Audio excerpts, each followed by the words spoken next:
Minggu kemarin, Rusia menyetop kiriman gasnya ke Polandia dan Bulgaria karena tidak mau membayar pakai rubel berstandar emas atau membayar pakai emas. Jerman langsung buru-buru bayar tagihan gas dan minyak Rusia dengan rubel. Perusahaan Rusia Gazprom menghentikan kiriman gasnya ke Polandia yang 45% sumber gasnya datang dari Gazprom. Bulgaria yang 90% gasnya bergantung pada Gazprom saat ini belum berdampak memang karena disetop oleh Rusia tadi masyarakatnya kedua negara tersebut karena belum ada mati listrik. Namun sebentar lagi bisa ambyar dalam hitungan bulan karena cadangannya saat ini hanya penuh 75%-an dan segera akan menipis. Uni Eropa menganggap Rusia menantang perang yang dijawab oleh Rusia. Kan sudah gue bilangin jangan macem-macem lu. We warned you already. Kita semua tahu sejak sebulan yang lalu Putin membuat keputusan semua produk Rusia dibayar pakai rubel. Kirill Petrov, Perdana Menteri Bulgaria, kesal dan menganggap pihak Rusia melanggar kontrak jual beli gas tersebut. Namun Putin tidak peduli. Kita juga tahu minyak bumi dan gas tidak mudah digantikan dengan seketika. Dibandingkan di rumah misalnya, ketika sambal botolan di rumah habis, kita bisa ganti dengan sambal ulek, sambal mata, sambal dadak yang dibuat dengan segera. Menggantikan sumbernya untuk gas dan minyak bumi, Anda harus menyiapkan jalur pipa baru, jalur distribusi baru, perlu tahunan membangunnya. Kita kembali ke Rusia yang memaksa menggunakan emas atau rubel berpatokan emas. Ini mengingatkan satu hal lagi tentang kekuatan tawar dolar yang ditantang rubel dan emas. Membuat otak liar kita yang merasakan ketidakadilan dolar mulai mendidih. Apa kita juga harus pakai emas? Bagaimana sebelum kita putuskan kita membahas sejarah uang dan sejarah emas sebagai alat bayar? Transaksi alat bayar di awalnya menggunakan sistem barter, di mana barang ditukar barang tercatat dalam sejarah pertamanya di daerah Mesopotamia hingga masa kejayaan Babilonia. Pertukaran barang dengan barang yang dicatat dalam sekeping tanah liat atau tablet tadi karena rumitnya menilai sebuah barang yang akan dipertukarkan. Sehingga pencatatan pada tablet untuk mengingatkan ada yang kelebihan atau adanya kekurangan di dalam bentuk angka-angka yang juga kalau dilakukan sekarang banyak tidak pasnya. Misalnya, telur ditukar kambing.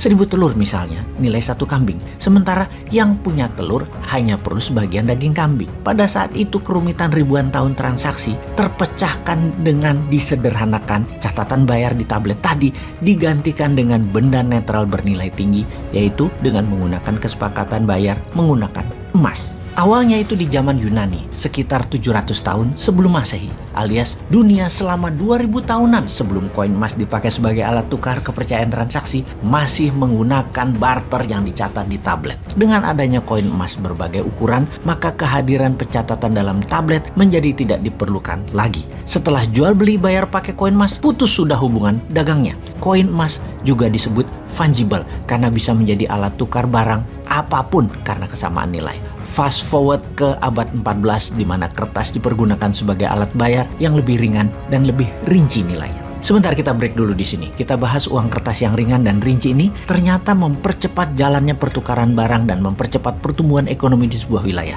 Bandingkan selama 2000 tahunan transaksi menggunakan barter dan tablet, ekonomi dunia belum bisa merata hanya di daerah-daerah tertentu di muka bumi ini. Lalu ketika menggunakan emas, koin emas sebagai benda fungible alat tukar, perekonomian dunia mulai bergerak kencang. Silk Road salah satu mahakarya transaksi menggunakan emas ini. Kemudian sejak abad 14, dunia meningkat lagi perekonomiannya dengan kemajuan teknologi, permesinan, perkapalan, pencarian bahan baku di wilayah dunia baru, membuat dalam sekejap Eropa menjadi benua termakmur di dunia kala itu karena kemudahan bertransaksi. Di abad pertengahan Eropa yang menjadi makmur dengan cepat karena transaksinya menggunakan kertas juga masih sejalan dengan transaksi yang menggunakan koin emas karena setiap terbitnya kertas ditopang dengan barang fisik emas sebagai jaminan terbitnya uang kertas tersebut, dan terbitnya uang tersebut hanya dari lembaga kepercayaan publik gabungan dari tempat penyimpanan uang, yaitu bank dengan sebuah pemerintahan. Untuk itu, akhirnya dipertemukanlah standar emas untuk menopang nilai uang kertas atau fiat money,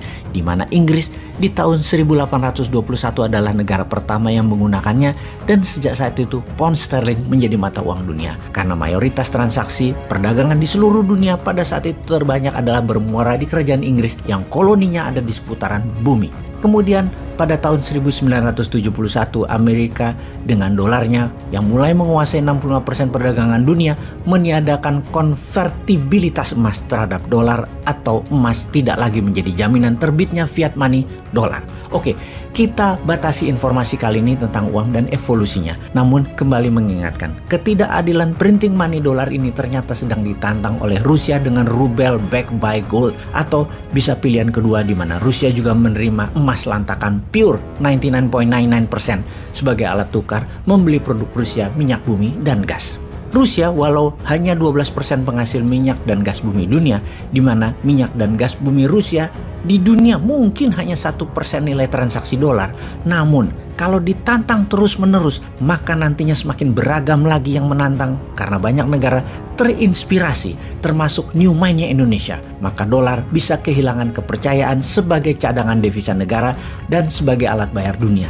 Jadi ngerti kenapa Indonesia walau jauh di belahan dunia lainnya dari wilayah perang harus bersiap-siap atas apa yang akan terjadi kemudian.